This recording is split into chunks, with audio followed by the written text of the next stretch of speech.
Hello, everybody, and welcome to another episode of Modern Mondays with me, Backward Zero. So today, I'm talking about something that's, I guess, could be holiday related to yesterday, seeing as yesterday was Easter. So I'm showing off my Krark-Clan Ironworks deck today, or it could be Turbo Eggs because it does play the Eggs style suite of Chromatic Star, and Ichard Wellspring, and Tarion. But it also plays Elsewhere Flask. So, artifacts that come into play that draw cards either when they enter play or when they go to the graveyard are pretty good. Especially when combined with Krark-Clan Ironworks.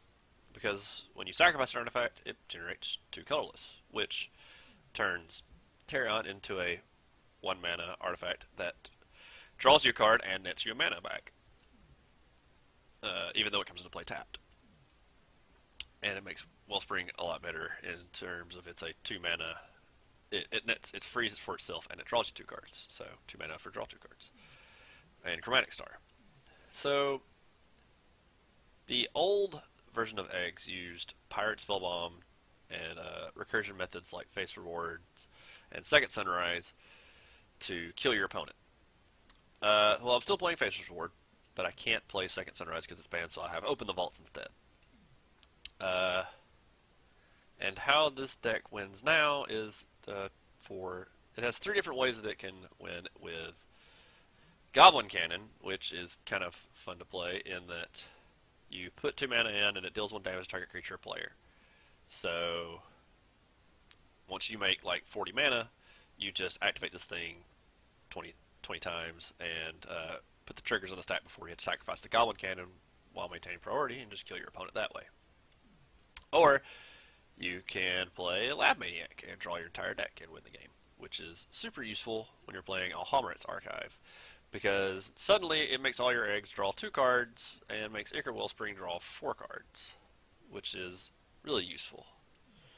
So the really amazing card while I was building this deck was Mindless Automation. This card was time shifted, which is why I'm able to play it even though it has the Exodus symbol. So when he comes into play with 2+1/+1 counters, you pay 1 colorless, discard a card, put a +1/+1 counter on him. You remove 2+1/+1 counters to draw a card. It is really good in this deck because, we'd built an old Ironworks deck a long time ago where you used Ironworks to kind of do the same thing where you net a lot of mana, eventually play Face Reward or Open the Vaults to play like Emrakul and take an extra turn. And you'd kill them that way. Well, the deck's huge problem was as you were cycling through your deck, you'd get land stuck in your hand that you couldn't do anything with, or you'd get like Lotus Bloom stuck in your hand. You couldn't do anything with it. So we got to working on it again, and I decided that this guy was really great for pitching your excess lands to turn them into card advantage. Which is even better when you have Alhammarret's Archive in play, because suddenly you're paying, once you pay 2, you're still drawing 2 cards. So that was great, and what's even better is sometimes you can just play this guy on 4, and if he's outclassing their guys, you can just keep growing him. And if they ever try and remove him, you can just remove all the counters off of him to draw a card, and he'll go to the graveyard, which works well with Face Reward or Open the Vaults. So the other really fun interaction of the deck is, of course, Reshape, because this is a better way for us to find our key artifact pieces like Ironworks Archive. But what's really useful is just paying for 2, sacking one of your various artifacts that draw you cards to get to your Lotus Bloom. And use your Lotus Bloom to get mana to get to like a Face Reward or an Open the Vaults. So that's pretty much the general gist of the main deck. I also play Simian Spirit Guide to help me power out like earlier plays on turn 3 if I need to. Sometimes it's really helpful. He's also really useful if you've got your automation in play and you need to put a +1/+1 counter on him to maybe get him out of, say he's got 4 +1/+1 counters and they've tried to bolt him or something, or dismember him. You can just use the Spirit Guide to pitch something in your hand. What's really been useful with automation is like if you have a Lotus Bloom stuck in your hand, because you can't cast it normally, you can just pitch it the automation, cast it Open the Vaults, and you get it in play. Same thing with Darksteel Citadel. And so the mana base is pretty straightforward. I have the 4 Glimmer Voids, Darksteel Citadel because it's an artifact that I can sack. I can tap for mana and then sack to Ironworks to make 3 altogether. Crumbling Vestige has been really nice because even though it comes to play taps, it generates me a colored mana, which is useful for casting the Face Reward or the Open the Vaults or Reshape. Radiant Fountain to gain some life to help out in the early game. It's also really good with Archive to gain me 4 life. And Phyrexian Cores are really another way for me to sack artifacts to draw cards if I need to in the early game. So yeah, this is the general gist of the main deck. It's pretty straightforward. I mean, sure, it does some fancy stuff. My opponent doesn't like it once I start going off. They usually get bored and F6. So now let's show you guys the sideboard.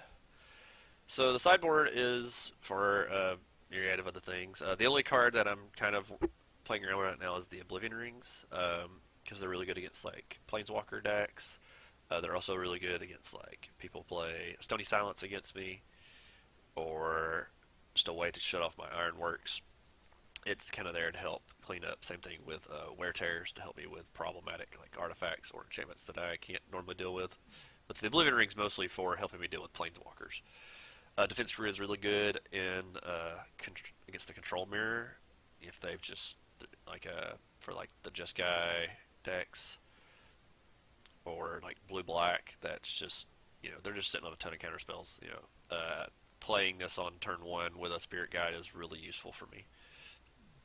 Pyroclasm for all the creature decks in play.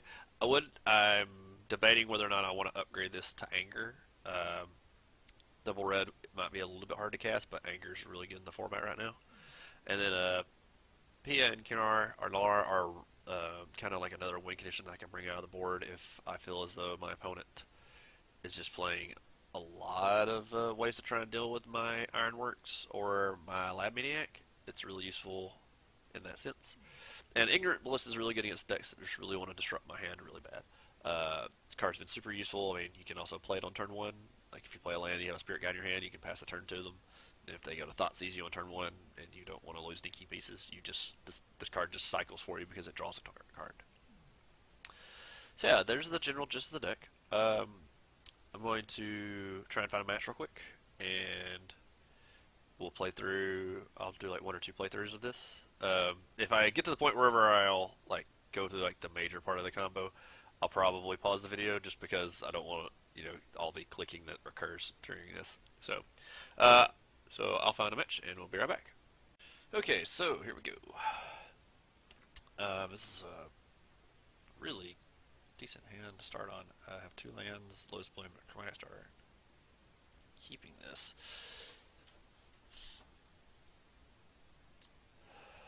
Alright. So we'll leave the Radiant Fountain.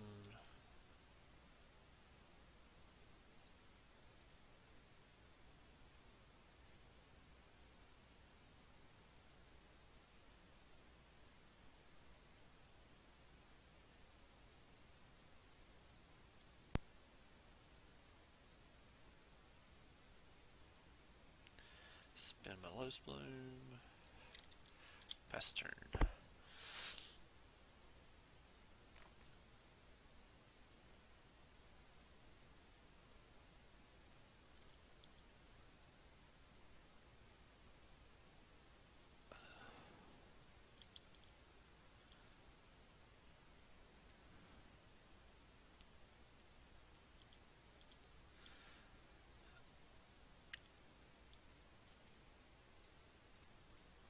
Wellspring to draw a card.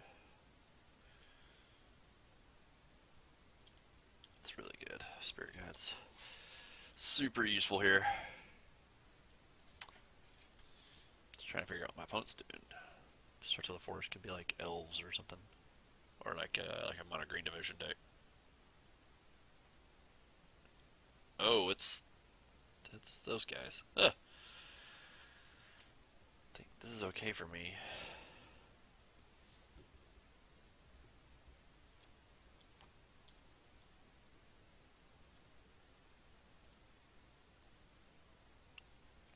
Play Ironworks here.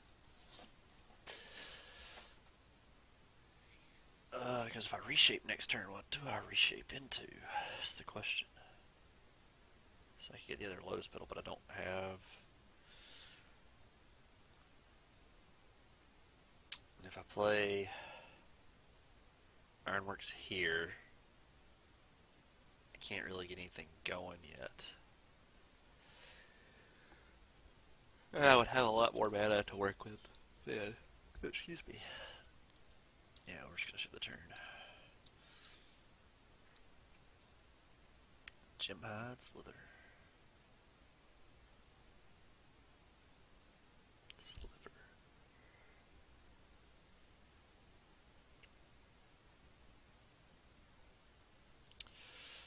So yeah, most aggro decks, you can pretty much get the game up on them just because they're attacking on the ground, and usually by turn 4, you're ready to go. Just draw your deck and win.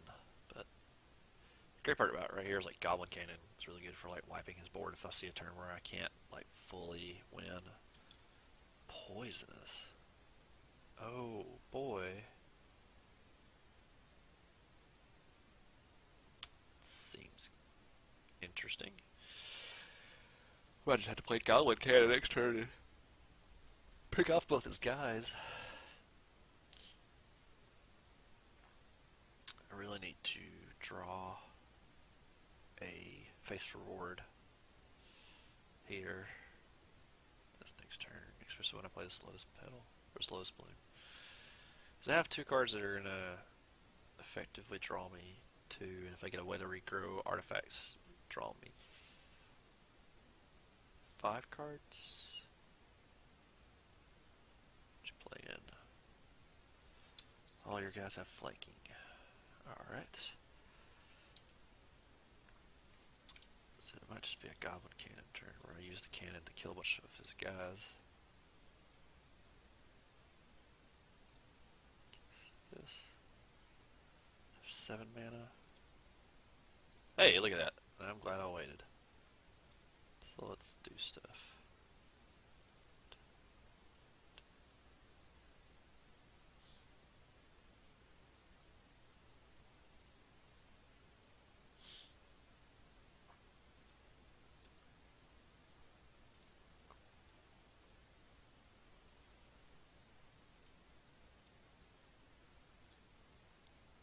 Still haven't played my land for the turn yet either, so. Triple white.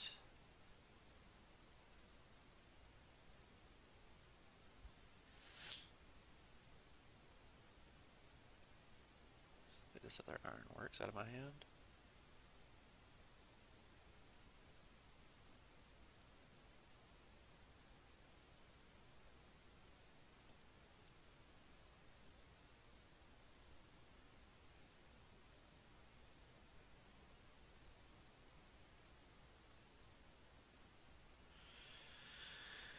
Okay, so if I reshape here, I don't know if can I reshape an archive?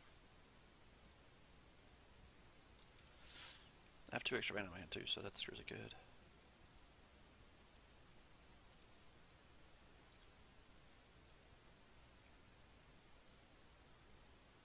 Yeah, that makes it easy now, so tap this.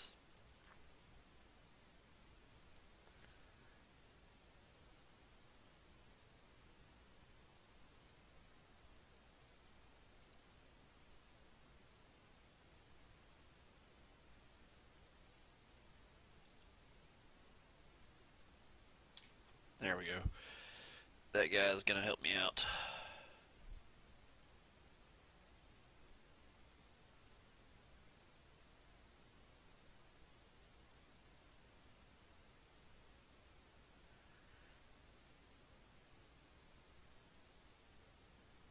I can't reshape yet, so.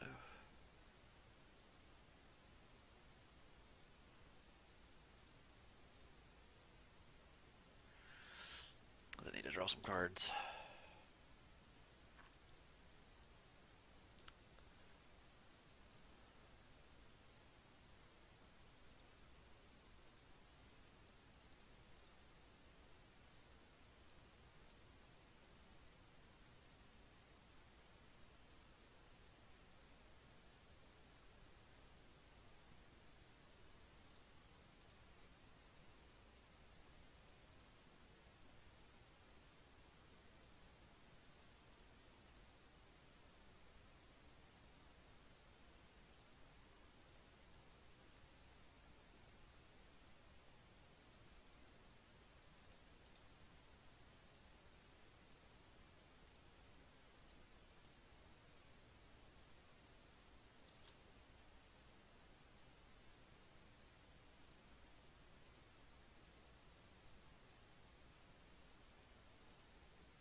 on, big guy. Draw me into something.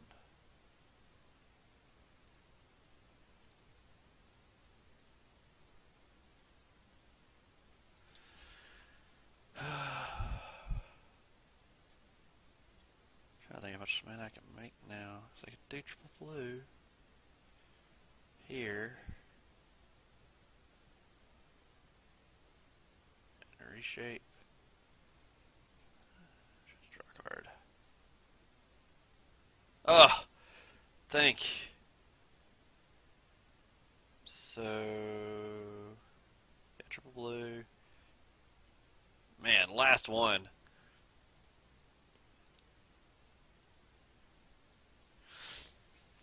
Able to hit it on the money.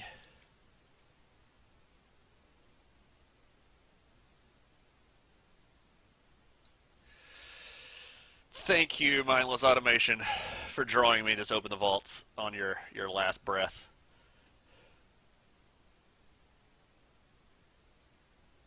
See if my opponent decides to let me keep going.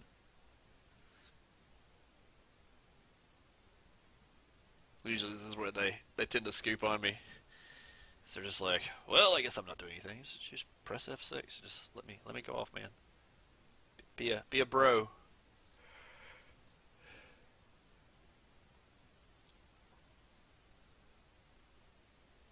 All right, you're gonna be awesome. You're gonna let me keep going. There's another Open the Vaults. Yeah. All right.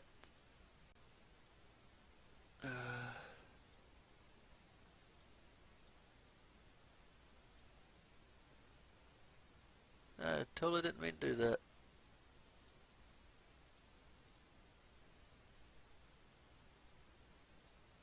Oh, I think I have enough.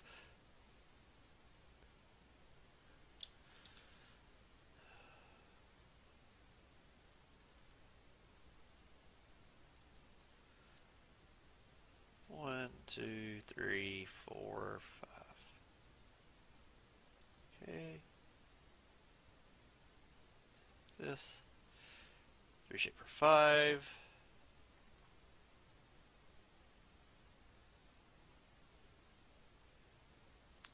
The archive. Now we're in business.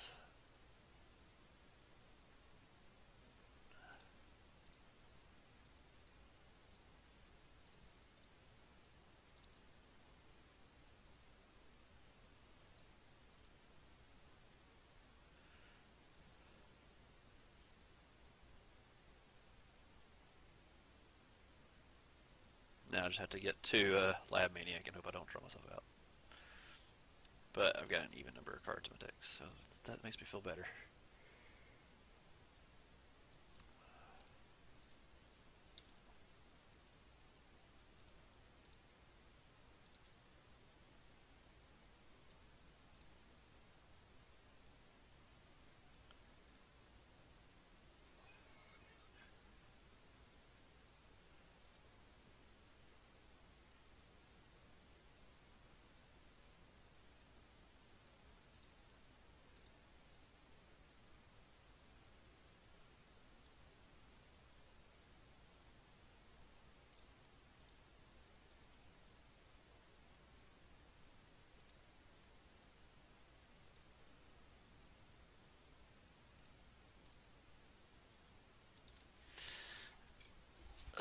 Now I'm able to just draw my deck out.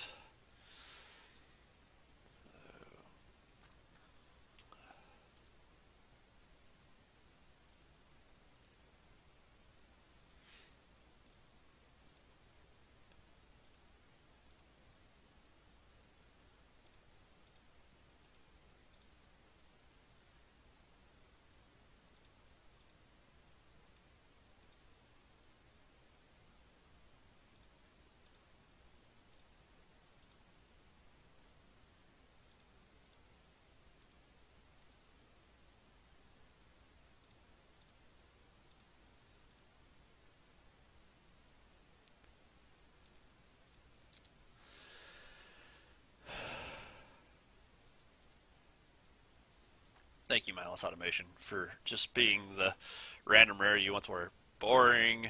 Oh. And my opponent left. So yeah, that's pretty much how the deck works right there in a nutshell. Um, yeah, if you guys think of anything, any suggestions, please post in the comments. I will do my best to take into consideration anything you guys might think. Like I said, the deck's kind of rough in spots. I think there's a couple of places where I could trim a few cards here and there. Like I said, Goblin Cannon's still kind of on my fence, and I'm also considering playing maybe just one of these. And I've considered playing maybe Thoughtcast in the deck to help me draw cards a little bit better because right there at the late game where I've got Archive, suddenly Thoughtcast is 1 blue, draw 4, which is pretty good. Is it draw 4 or is it draw 3? It would be draw 3, I believe. Yeah, it would be draw. Yeah, I would be draw. Whenever you draw a card except the first one. Huh. So yeah, guys. Thanks for watching, and I'll see you guys next time on Modern Mondays.